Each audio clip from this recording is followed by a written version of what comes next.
샬롬, 예수님을 닮아가는 아침. 오늘 함께 읽으실 말씀은 스가랴 2장 1절에서 13절까지의 말씀입니다. 내가 또 눈을 들어 본즉 한 사람이 측량줄을 그의 손에 잡았기로 내가 어디로 가느냐 물은즉 그가 내게 대답하되 예루살렘을 측량하여 그 너비와 길이를 보고자 하노라 하고 말할 때에 내게 말하는 천사가 나가고 다른 천사가 나와서 그를 맞으며 이르되 너는 달려가서 그 소년에게 말하여 이르기를 예루살렘은 그 가운데 사람과 가축이 많으므로 성곽 없는 성읍이 될 것이라 하라. 여호와의 말씀에 내가 불로 둘러싼 성곽이 되며 그 가운데에서 영광이 되리라. 오라 너희는 북방 땅에서도 도피할지어다. 여호와의 말씀이니라. 이는 내가 너희를 하늘 사방의 바람같이 흩어지게 하였음이니라. 여호와의 말씀이니라. 바벨론 성에 거주하는 시온아 이제 너는 피할지니라. 만군의 여호와께서 이같이 말씀하시되 영광을 위하여 나를 너희를 노력한 여러 나라로 보내셨나니 너희를 범하는 자는 그의 눈동자를 범하는 것이라. 내가 손을 그들 위에 움직인즉 그들이 자기를 섬기던 자들에게 노략거리가 되리라 하셨나니 너희가 만군의 여호와께서 나를 보내신 줄 알리라. 여호와의 말씀에 시온에 따라 노래하고 기뻐하라. 이는 내가 와서 내 가운데 머물 것임이라. 그날에 많은 나라가 여호와께 속하여 내 백성이 될 것이요 나는 내 가운데 머물리라. 내가 만군의 여호와께서 나를 내게 보내신 줄 알리라. 여호와께서 장차 유다를 거룩한 땅에서 자기 소유를 삼으시고 다시 예루살렘을 택하시리니 모든 육체가 여호와 앞에서 잠잠할 것은 여호와께서 그의 거룩한 처소에서 일어나심이니라 하라 하더라. 아멘. 오늘 함께 읽은 스가랴 2장의 말씀은 스가랴가 본 세 번째 환상입니다.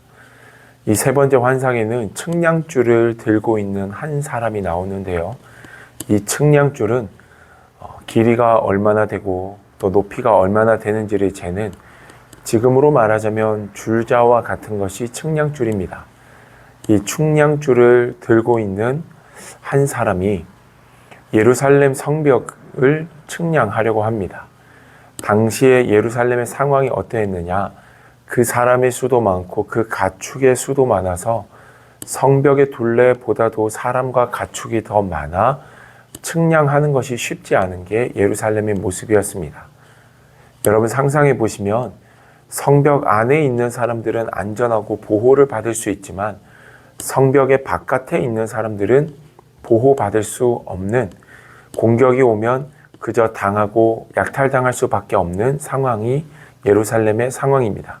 그런데 오늘 5절 말씀에서 보니 여호와의 말씀에 내가 불로 둘러싼 성곽이 되며 그 가운데에서 영광이 되리라 라고 말씀하십니다.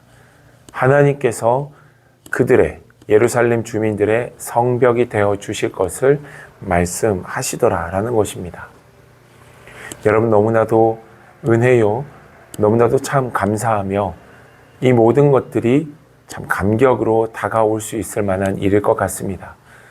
어떤 것도 우리의 보호자가 되지 못하지만 하나님께서 우리의 보호자가 되셔서 우리를 지키시고 불로 둘러싼 성곽이 되어 그 어느 것도 틈타지 못하도록, 틈탄다 하더라도 그 불로 지키고 보호하여 우리를 넉넉히 이기게 하시는 하나님이 우리의 성벽, 성곽이 되심을 성경은 이야기하더라 라는 겁니다.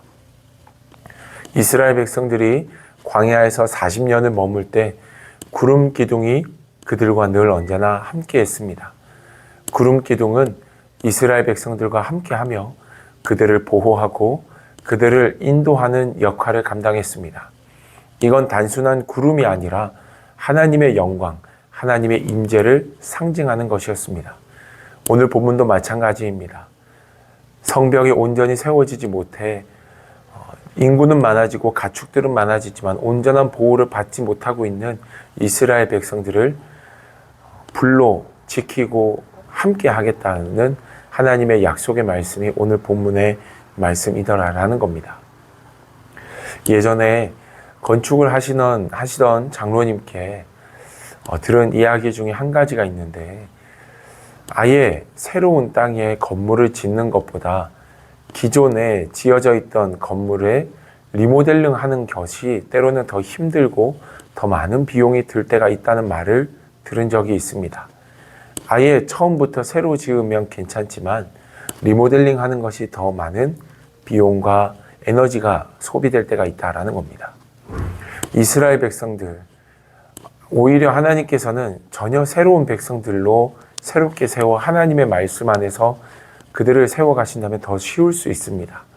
그러나 70년의 징계의 시간을 가지고 그 이후에 다시 하나님의 백성으로 세워져가는 이스라엘 백성들은 하나님께서 생각하시고 마음 먹은 것만큼 하나님의 뜻을 잘 따라오지 못할 수 있습니다.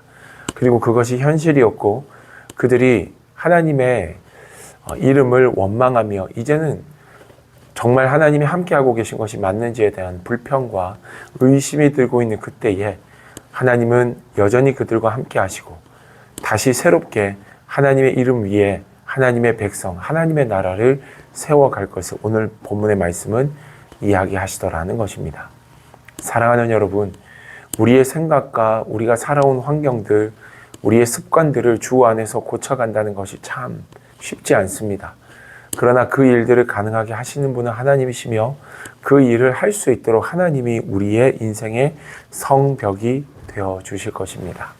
그 하나님의 능력 안에서 오늘도 승리하시고 나를 보호하고 계신 하나님이 계시기에 나는 할 수 있어를 믿음으로 선포하시며 주 안에서 승리하는 저와 여러분들 되기를 주님의 이름으로 축복합니다. 기도하겠습니다. 참 좋으신 아버지 하나님, 이스라엘 백성들을 불로 성벽이 되어 성곽이 되어 그들을 지키겠다고 말씀하셨던 그 하나님의 은혜가 오늘 우리 가운데도 함께함을 믿습니다. 하나님, 비록 주님을 닮아가는 일이 쉽지 않사오나 말씀에 의지하여 다시 말씀 앞에서 넉넉히 이기고 승리하는 삶을 살게 하시고 오직 하나님께 영광 돌리는 우리의 인생이 될 수 있도록 도와주시옵소서. 주님이 함께 하시고 주님이 능력이 되시고 주님이 소망이 되어 주시는 이 하루가 되기를 간구하며 예수님의 이름으로 기도드립니다. 아멘.